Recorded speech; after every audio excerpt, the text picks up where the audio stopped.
नमस्कार, जय भीम. दैनिक बहुजन सौरभच्या युट्यूब चॅनलमध्ये सर्वांचं स्वागत. मला एक 20 वर्षापूर्वीची एक गोष्ट आठवते. मी वसंत सोबत चिचोली या गावात गेलो होतो. तिथे वामनराव गोडबोले होते, त्यांची भेट घेण्यासाठी. आणि त्यावेळेस त्यांनी जो प्रोजेक्ट सांगितला आणि ते सर्व ते आम्ही ऐकलं. त्यावेळेस मला त्यांनी सांगितलं होतं की तिथे काही RSS चे लोक बसलेले. काही 2-4-5 वर्षाच्या नंतरची बाब असेल. त्यावेळेस मी डॉक्टर गंगाधर पानतावणेंसोबत गेलो होतो तिथे. आणि तेव्हा पण ते तशाच पद्धतीचं चित्र मला थोडंफार दिसलं. नंतरच्या काळात तिथे चिचोली इथे फार मोठ्या प्रमाणामध्ये बौद्ध प्रशिक्षण केंद्र उभं झालं. आश्चर्य वाटत होतं की एकीकडे RSS बौद्ध धर्माचा इतका राग करतो आणि दुसरीकडे एवढा प्रचंड मोठं जिथे हॉस्टेल आणि हजारो लोक राहू शकतील एवढं मोठं ते कॅम्पस तयार झालं. मला हेच कळत नव्हतं की ऍक्च्युली हे आहे का हा प्रकार. एकीकडे हिंदू धर्माचा त्यांनी प्रचार करावा, लोकांना अशिक्षित ठेवावं, आणि दुसरीकडे एक मोठं बुद्ध विहार बांधावं तिथे आणि ते प्रशिक्षण केंद्र बांधावं. ह्या दोन्ही गोष्टी मला पसणाऱ्या नव्हत्या. पण आता हो लक्षात आलेलं आहे. तिसऱ्या महायुद्धाची तयारी होत असताना चायनाने ज्या पद्धतीचे जे काही हे केलेले आहेत, फासे फेकले, ते अत्यंत महत्वाचे आणि म्हणजे भारतासाठी तरी महत्वाचे आहेत. कारण त्यांच्या लक्षात आलं की आपण जर आता ह्या सर्वच्या सर्व अमेरिकी ताकदच आता सैन्यात आहे, विध्वंसात आहे, युद्धात आहे. आणि हे सर्व जगाला माहिती आहे की युद्ध करून कोणाचा काही फायदा झालेला नाही, आजपर्यंतचा इतिहास राहिलेला आहे. आणि चायनाने मात्र त्याच्यामध्ये कुठेही उतरलेलं दिसत नाही. आणि त्यावेळेस पहिल्यांदा ते कार्ड्स फेकतायत ते बुद्धिझमचे आणि जैनिझमचे. परवा RSS चे प्रमुख मोहन भागवत एका कार्यक्रमात होते जैन लोकांच्या, आणि त्याच्यामध्ये बोलताना ते एकदा वेगळ्या पद्धतीने ते बोलत होते. ते म्हणाले की आता युद्धामुळे काही होणार नाही. म्हणजे एकीकडे चायनाची जवळकी, एकीकडे रशियाची चायनासोबतची मैत्री, आणि संपूर्ण आपल्याला घेरून असणारे सर्व बुद्धिस्ट राष्ट्र, अशा पद्धतीची ती खेळी असल्यामुळे बहुधा यावेळेस अमेरिकेसोबत राहणार आपण किती राहू, किती वेळ टिकू, हे सांगणं अवघड आहे. दुसरं, आता ज्या पद्धतीने वेगवेगळ्या देशातले इव्हन अमेरिका असो की कॅनडाच्या बाबतीमध्ये ज्या पद्धतीने आपल्या लोकांना एक्सपोज करतायत, आपल्या प्राईम मिनिस्टरला एक्सपोज करतायत, आपल्या होम मिनिस्टरला एक्सपोज करतायत. एक्सपोज म्हणण्यापेक्षा त्यांचे कुठे कुठे धागे जुडलेले आहेत हे ते सांगतायत. आता गँगस्टर विष्णोईच्या बाबतीतही तेच झालेलं आहे. त्याच्यामध्ये त्यांनी सरळ नाव घेतलंय अमित शहाचं. म्हणजे एकीकडे अमित शहा सोबत लोकांची हे करतायत आणि त्याच्यामुळे संपूर्ण पिक्चर तुम्हा आम्हा सर्व लोकांना विचार करण्याचा आहे. एकीकडे राहुल गांधी काँग्रेसच्या याच्यामध्ये नफरत के बाजार में मोहब्बत का दुकान तो घेऊन चाललेलं आहे, बुद्धिझमचं वाक्य आहे. आणि दुसरीकडे मात्र अमेरिका आणि रशिया आणि याच्यामध्ये जो काही भानगडी सुरू आहे आणि संपूर्ण गल्फ जळत आहे, अशा ठिकाणी तुम्हा आम्हा सर्वाला, स्पेशली आंबेडकरी लोकांना हा विचार करणं अत्यंत महत्वाचं आहे की याच्यामागची भूमिका काय आणि येणारे दिवस आमच्यासाठी कसे राहतील आणि त्याच्यासाठी आम्ही काय करायला पाहिजे. हे जर ज्या आंबेडकरी लोकांनी जर विचार केला नाही तर बाबासाहेबांनी आपल्याला जे काही शिकवलेलं आहे त्याच्यात काही अर्थ राहणार नाही आहे.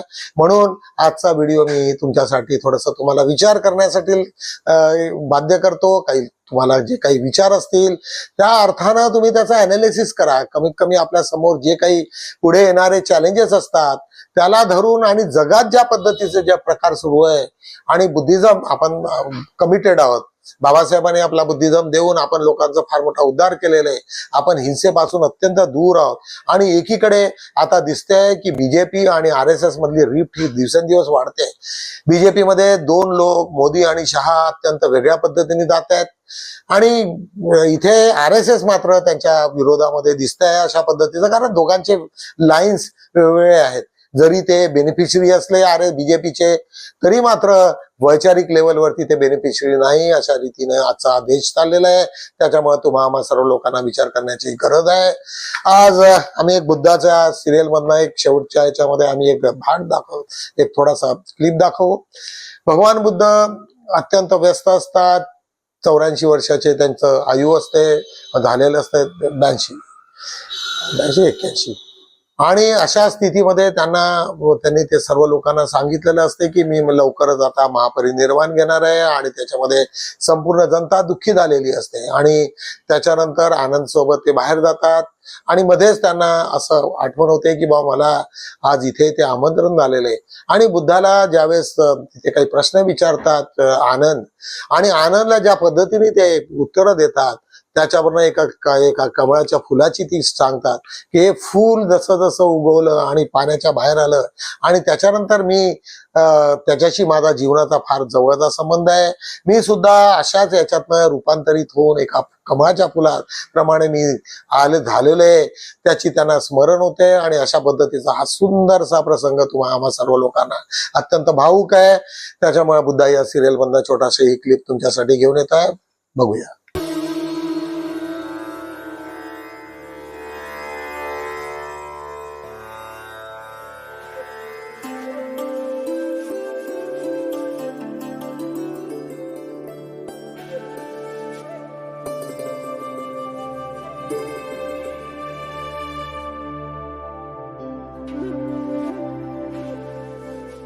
तथागत, आप जानते मुझे इस समय क्या स्मरण हो रहा है? एक बार जब आप उपदेश देने आए तो आपने कुछ ना कहा, एक शब्द भी नहीं। केवल ताल से एक श्वेत कमल का पुष्प उठा सारे भिक्षुओं को दिखाया। ताल के कीचड़ से कमल के पुष्प की जड़ें अब भी सनी हुई थी।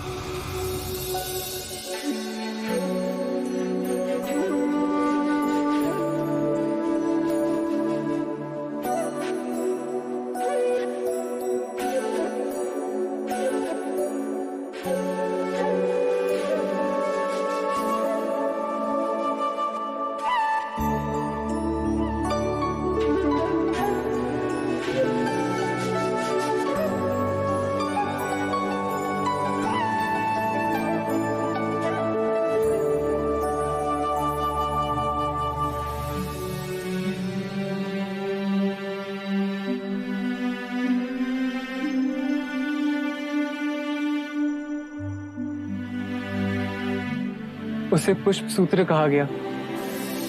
हम तो कुछ न समझ पाए, पर महाकश्यप वो आपका संदेश समझ गए। जो शब्दों से कहा जा सकता था वो मैंने भिक्षुओं से कह दिया, और जो शब्दों से नहीं कहा जा सकता था वो मैंने महाकश्यप को सौंप दिया। आनंद, यदि खिले फूलों का चमत्कार ध्यान में अपनी मन की आंखों से देख लिया तो पूरा जीवन रूपांतरित हो जाएगा। और समझाइए मुनिवर। उस श्वेत कमल के पुष्प ने अपने जीवन की यात्रा का आरंभ पानी के अंतर से किया, फिर वो उगा और बढ़ा, और फिर जल के ऊपर आ स्वतंत्र हो उठा। उसी प्रकार मैंने भी इस संसार से उठ परम सत्य के ज्ञान को प्राप्त किया। आनंद, हमें पावा की ओर प्रस्थान करना है। हमारे सांसारिक भिक्षु चंद ने हमें भोजन के लिए आमंत्रित किया है। हमें जाते जाते उसकी भी इच्छा पूर्ण करनी है। बुद्धं शरणं गच्छामि।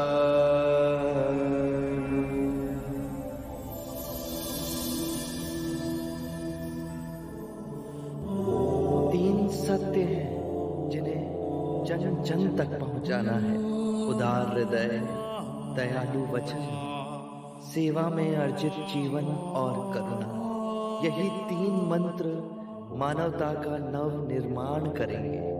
चला तर बघूया, दैनिक बहुजन सौरभचा आजचा आढावा घेऊया. भाजपाला आदिवासींच्या राखीव जागा जिंकण्यात अपयश, आज मुंबईची बातमी आहे. यावेळेस ज्या पद्धतीने त्यांच्या पूर्णच्या पूर्ण हालचाली झाल्या त्याच्यामुळे यावेळेस आदिवासींच्या त्याच्यापासनं बीजेपी मोठ्या लांब गेल्याचं दिसते आहे. भारताचे माजी अधिकारी FBI वॉरंट लिस्टमध्ये तुम्हा सर्व लोकांना मी आताच बोललेलो आहे की आज जगातील सर्व लोक म्हणजे स्पेशली कॅनडा आणि USA हे आपल्या भारताच्या मागे अत्यंत जोरात लागलेले आहेत आणि जुने सर्व प्रकरण ते काढून मोठमोठ्या लोकांना समन्स इश्यू करतायत. इंटरनॅशनल कोर्टामध्ये त्यांचे दबदबा आहे. त्याच्यामुळे आज भारताला मोठ्या प्रमाणामध्ये ते वाटचाल त्यांच्या विरुद्ध दिशेने जात आहेत. अशा ठिकाणी आता काँग्रेस आणि बीजेपी मध्ये मोठ्या प्रमाणामध्ये एक मोठी हे होईल की जेणेकरून आता इंटरनॅशनल लेवलला कोणता पक्ष जास्त उपयोगी ठरेल हा एक मोठा वाद आहे. अशा ठिकाणी आपण ज्या पद्धतीने आपलं बीजेपी वागते त्याच्यात त्यांनी काही ना काही प्रमाणामध्ये सुधार करायला पाहिजे. आता विरोधी पक्ष न समजता देश आपला हा एक आहे अशा पद्धतीची भूमिका त्यांची असणं अत्यंत गरजेचं आहे. आपचे नेते सत्येंद्र जैन यांना जमीन मंजूर झालेलं आहे. आम आदमी पार्टीचे नवी दिल्लीला एक 18 महिन्यापासून तुरुंगात होते आणि आज त्यांना हे मिळालेलं आहे, बेल मिळालेली आहे. आनंदाचा शिगा आता फोटो विना शिगा पत्रिका धारकांना आनंदाचा शिगा एक अमरावतीची बातमी आहे. राज्यात 2.25 कोटी शिधा पत्रिकांना गौरी गणपतीच्या सणाला 100 रुपयात आनंदाचा शिगा देण्याचा शासनाचा निर्णय आहे. एकीकडे इलेक्शनचा आता हे सुरू झालेलं आहे आणि दुसरीकडे मात्र यांची खैरात वाटणं अजून बंद केलेलं आहे, बंद झालेलं नाही. आज त्याच्याच बाजूला 1500 रुपयाच्या योजनेसाठी 200 कोटीचा जाहिरातीवर खर्च. बापरे, म्हणजे 1500 वरती 200 कोटीचा खर्च. हा अशा पद्धतीचं आमचं राजकारण चालत असते की 2 रुपयाची वस्तू 4 रुपयाचे जाहिराती. भारतीय अर्थव्यवस्थेचे वर्ल्ड बँकेने केले कौतुक, नवी दिल्लीची बातमी आहे. आज वापरा, फोडा आणि फेकून द्या महादेव जानकर आपल्या राष्ट्रीय समाज पक्षाचे प्रमुख व धनगर समाजाचे त्यांनी सांगितलं की बीजेपीने आजपर्यंत तेच केलेलं आहे की वापरा, फोडा आणि फेकून द्या. जोपर्यंत त्यांची गरज आहे तोपर्यंत फोडा अशा पद्धतीची त्यांची ती बातमी आहे. पान1 वरती छत्रपती शिवाजी महाराज यांचा इतिहास शिकवण्यासाठी JNU मध्ये विशेष केंद्र निर्माण झालेलं आहे. JNU ची बातमी. ऑल इंडिया लेवलला छत्रपती शिवाजी महाराजांवरती मोठा एक अभ्यासक्रम सुरू करते आहेत. Kanshiram social transformer foundation Nagpur द्वारा बहुजन नायक कांशीरामची स्मृती व्याख्यान सुरू होते आहे. रविवारी 11, 19 व 20 ऑक्टोबर 2024 रोजी स्टेशन रोड किंग्सवे हॉस्पिटल जवळ नागपूरला अनेक लोक त्याच्यात मोठमोठाले लोक त्याच्यामध्ये सहभागी घेत आहेत. प्रोफेसर रतनलाल दिल्लीचे आणि त्याच्यानंतर अशोक सरस्वती बौद्ध, सरदार जगजीत सिंग अनेक लोक त्याच्यामध्ये महत्वाची हे करतायत. पान 2 वरती बघूया. आजचा लेख आहे आमचा संपादकीय आचारसंहिता चालू झाली हो. म्हणजे आता तुम्हाला लोकांना सांगावं लागेल की आता तुम्हाला शासकीय कार्यक्रम करता येणार नाही, कुठेही काही बोलताना दचकून राहावं लागेल अशा पद्धतीची आजकाल आता जी सत्ता असते सत्ताधाऱ्याची आता सत्ता नसते. चीफ इलेक्शन कमिशनच्या हातामध्ये संपूर्ण सत्ता गेलेली असते. आज त्याच्याच बाजूचं टायटल आहे आमचं स्वप्न पाहताच असावे तर मोठी पहा, लहान कशाला. आपण मोठी स्वप्नेच माणसाला रक्त खाऊ ढवळू शकतात अशा पद्धतीचं टायटल आहे आणि खरंही आहे. स्वप्न बघायचं तर मोठं बघा. एक परिवर्तनानंतरचे परिवर्तन. आज डॉक्टर बाबासाहेब आंबेडकरांनी जे आम्हाला बौद्ध धम्म दिला आणि त्याच्यानंतर जो आमच्यात परिवर्तन झालं ते निश्चितच लोकांच्या डोळ्यात आलेले आणि लोक आमचं अनुकरण करायला लागले. याच्यावरती एक सुंदर आलेख सुजाता लोखंडेचा अत्यंत महत्वाचा आहे आणि त्याच्यामुळे आम्हा लोकांना काही ना काही धडा शिकवून अजून त्याच्यात भर कसा येईल, चांगल्यात चांगलं आमचं आचरण कसं राहील याच्याकडे आपण लक्ष दिलं पाहिजे. राष्ट्रसंत तुकडोजी महाराजांची रुग्णशय्येवरून दिला विश्वशांतीचा संदेश आमचे मित्र ज्ञानेश्वर तुळजादास रक्षक यांनी लिहिलेला आलेख.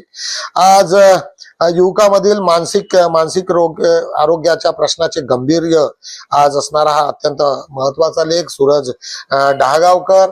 त्यावेळेचे जो प्रकार होता यौन वयामध्ये जे मुलं मुली चा जो एक वेगळं अट्रॅक्शन राहत होतं ते आता फार कमी झालं. लोक सायकिंग व्हायला लागले.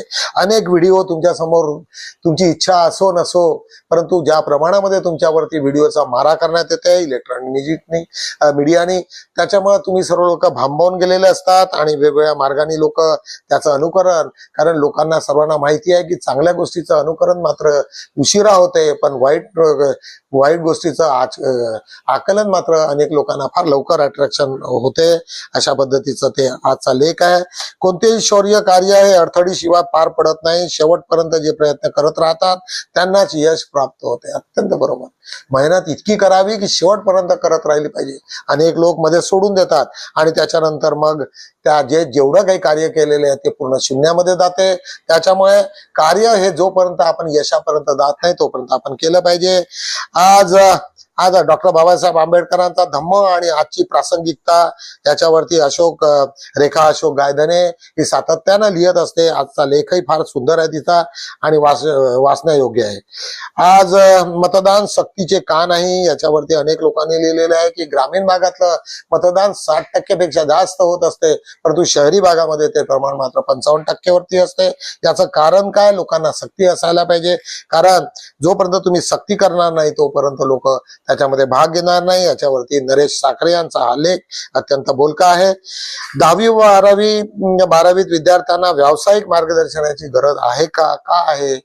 आणि खरंच आहे, आज आमच्याकडे अनेक लोक 10वी 12वी असतात, साधा स्क्रू टाईट करता येत नाही त्यांना, किंवा साधा एखादा पेचकसनी एखादं टाईट करायचं झालं तर तिथे त्यांना विचारतात की क्लॉकवाईज असं की अँटी क्लॉकवाईज, अशा फक्त भानगडी आहेत.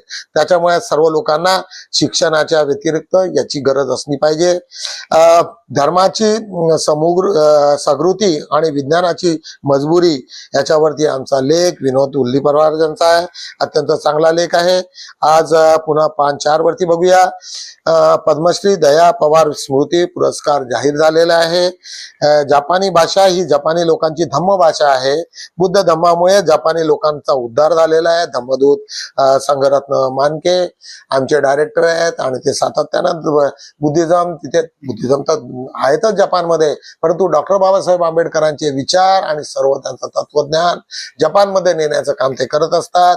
आता दीक्षांत समारंभाच्या सोहळ्यामध्ये ते मोठ्या प्रमाणामध्ये सांगत होते. त्यांनी पूर्ण आयुष्य लहानपणापासून भिक्षू बनवून त्यांना एकुलता एक मुलगा त्यांनी संघाला दिला. जपानमध्ये जाऊन ते शिकले आणि तिथे आज फार मोठं त्यांचं काम आहे. आज त्याच्याच खाली दीक्षाभूमी मेट्रो स्थानकाच्या फलकाचे फीत लावून उद्घाटन झालेले आहे. कवितेच्या घरी राज्यस्तरीय बाल साहित्य संमेलन व पुरस्कार वितरण सोहळा नागपूरची बातमी आहे. आज फुले आंबेडकर ज्येष्ठ नागरिक संस्था मानवता नगर तर्फे धम्मचक्र प्रवर्तन दिन व रौप्य महोत्सव साजरा झाला. त्याची बातमी आज आम्ही दिलेली आहे. दैनिक बहुजन सौरभ नावा काय होईल? भीमराव म्हैसकर सातत्यानं दैनिक बहुजन सोबत जुडलेले आहेत. आमचे कार्यकर्ताही आहेत आणि त्यांनी हा लिहिलेला संवाद खरोखर महत्वाचा आहे. प्राध्यापक श्याम मानव यांच्यावर हल्ल्याचा प्रयत्न, जाहीर निषेध. 16 तारखेला नागपूर इथे हल्ला केलेला आहे. काही लोकांनी अत्यंत लोकांची निंदा केली. बहुजन सौरभ सातत्यानं त्यांची निंदा करत असते. वाढदिवसांच्या हार्दिक शुभेच्छा BS म्हैसकर यांना दैनिक बहुजन सौरभमुळे अनेक शुभेच्छा. आज घर विकणे आहे, बातमी कोपराकडे, नावात बदल, अशा रीतीने आम्ही दैनिक बहुजन सौरभचा आढावा घेतलेला आहे. निश्चितच तुम्हाला जे काही लेख तिथले आवडले असतील त्यांना क्रॉप करा, जास्तीत जास्त लोकांना फॉरवर्ड करा, जेणेकरून त्या लेखाचा लोकांनी आस्वाद घेतला पाहिजे. आमचा पेपर PDF हा सर्वांना फ्री असतो, त्याच्यामुळे निश्चितच तुम्हाला मी विनंती करेल की जास्तीत जास्त लोकांना PDF तुम्ही फॉरवर्ड करा आणि दैनिक बहुजन सौरभला अशा रीतीने मदत करा. वाचक वाढवणे आज आमच्या समोर सर्वात महत्वाचा विषय आहे. फॉर्च्युनेटली आमचे 1 लाखापेक्षा जास्त लोक झालेले आहेत. त्याच्याबद्दल मी तुम्हा सर्व लोकांना धन्यवाद देतो आणि थांबतो. भेटूया आपण उद्या. जय भीम.